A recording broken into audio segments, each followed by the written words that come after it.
बिस्मिल्लाहिर्रहमानिर्रहीम। मैं doctor Naseem Arain ji from Dunyapur. अच्छा दोस्तों, अजकल गर्मियों का मौसम आ ते पसीना भी बहुत आउंदा है ते कुछ लोगों नूं बगैर पसीने तो ही उन्हां दी जिलद इन्नी चिकनी हुंदी आ कि जिवें तेल मलिया होवे। सारा दिन चेहरा साफ करते रहंदे ने, खास तौर ते चेहरे दे उत्ते चिकनाहट हुंदी आ और बाद लोगों दे पूरे जिस्म ते चिकनाहट हुंदी आ। उन्हां लोगों दे हर टाइम हत्थ 'च कपड़ा हुंदा है, टिशू हुंदा है। जिवें ही ਉਹ ਬਾਹਰ ਜਾਂਦੇ ਨੇ ਪਸੀਨਾ ਆਉਂਦਾ ਹੈ, ਚਿਕਨਾਹਟ ਪੈਦਾ ਹੋ ਜਾਂਦੀ ਆ। ਜਾਂ ਬਗੈਰ ਪਸੀਨੇ ਤੋਂ ਵੀ ਜਿਲਦ ਚਿਕਨੀ ਹੋਣਾ, ਹੱਦ ਤੋਂ ਜ਼ਿਆਦਾ ਚਿਕਨਾਹਟ, ਇੱਥੇ ਤੱਕ ਕਿ ਇਵੇਂ ਲੱਗੇ ਹਰ ਟਾਈਮ ਤੇਲ ਲਾਇਆ। ਬਲਕਿ ਬਾਜ਼ ਲੋਕ ਤੇ ਬਾਰ-ਬਾਰ ਚਿਹਰਾ ਧੋਂਦੇ ਨੇ, ਉਹ ਚਿਕਨਾਹਟ ਦੇ ਉੱਤੋਂ ਉਹਨਾਂ ਨੂੰ ਅਜੀਬ ਜੀ ਕੈਫੀਅਤ ਹੋ ਜਾਂਦੀ ਆ। ਹੱਥ ਲੱਗਦਾ ਹੈ ਤਾਂ ਚਿਕਨਾਹਟ, ਵੈਸੇ ਮਹਿਸੂਸ ਹੋ ਰਿਹਾ ਹੁੰਦਾ ਜਿਵੇਂ ਤੇਲ ਲਾਇਆ। ਅਗਰ गर्मियों के मौसम च किसी मेरे भाई नूं, अजीज नूं, दोस्त नूं इस तरह का मसला दरपेश आ कि ਉਹਦੇ भी जिलद चिकनी आ, तेल तरह चिकनाहट आ और सारा दिन चेहरा धोने च रहिंदा है, चेहरा साफ करने च रहिंदा है और अकताहट का शिकार रहिंदा है। परेशानी होना, असीं तुहानूं अज एक ऐसी दवाई दसनी आ जिहदे चंद दिन के इस्तेमाल नाल चेहरे की चिकनाहट खत्म हो जानी आ और चेहरा बिल्कुल ठीक हो जाना है। तो दोस्तों करना की है, होम्योपैथिक दवा बराई यूनिया 200 ताकत दे विच 5 कतरे रोजाना 2 घुट पानी च पा के लो। एक हफ्ता तक दवाई इस्तेमाल करो, 4-5 दिन तो बाद तब्दीली आ जानी आ, हफ्ते तुसीं बिल्कुल ठीक हो जाना है। होम्योपैथिक दवा बराई यूनिया 200 ताकत दे विच 2 घुट पानी च 5 कतरे पा के दिन च एक दवा इस्तेमाल करनी आ।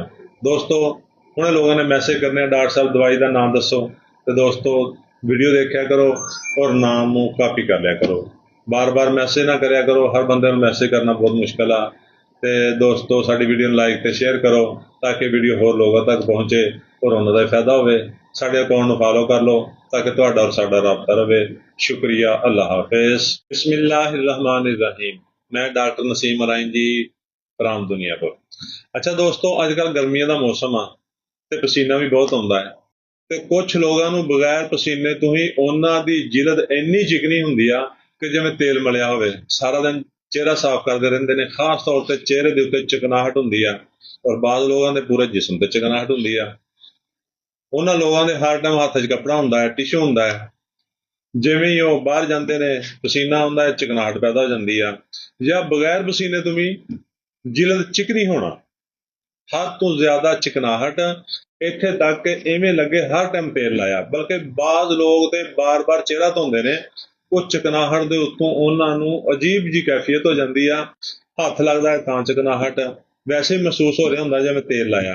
ਅਗਰ गर्मियों के मौसम च किसी मेरे भाई नूं, अजीज नूं, दोस्त नूं इस तरह का मसला दरपेश आ कि ਉਹਦੇ भी जिलद चिकनी आ, तेल तरह चिकनाहट आ और सारा दिन चेहरा धोने च रहिंदा है, चेहरा साफ करने च रहिंदा है और अकताहट का शिकार रहिंदा है। परेशानी होना, असीं तुहानूं अज एक ऐसी दवाई दसनी आ जिहदे चंद दिन के इस्तेमाल नाल चेहरे की चिकनाहट खत्म हो जानी आ और चेहरा बिल्कुल ठीक हो जाना है। तो दोस्तों करना की है, होम्योपैथिक दवा बराई यूनिया 200 ताकत दे विच 5 कतरे रोजाना 2 घुट पानी च पा के लो। एक हफ्ता तक दवाई इस्तेमाल करो, 4-5 दिन तो बाद तब्दीली आ जानी आ, हफ्ते तुसीं बिल्कुल ठीक हो जाना है। होम्योपैथिक दवा बराई यूनिया 200 ताकत दे विच 2 घुट पानी च 5 कतरे पा के दिन च एक दवा इस्तेमाल करनी आ। दोस्तों हुणे लोगों ने मैसेज करने, डॉक्टर साहब दवाई का नाम दसो। तो दोस्तों वीडियो देखा करो और नाम कापी कर लिया करो, बार बार मैसेज ना करया करो। हर बंदे नूं मैसेज करना बहुत मुश्किल आ। ते दोस्तों साडी वीडियो नूं लाइक ते शेयर करो ताकि वीडियो होर लोगों तक पहुँचे और उन्हां दा फायदा होवे। साडे अकाउंट नूं फॉलो कर लो ताकि तुहाडा और साडा राबता रहे। शुक्रिया, अल्लाह।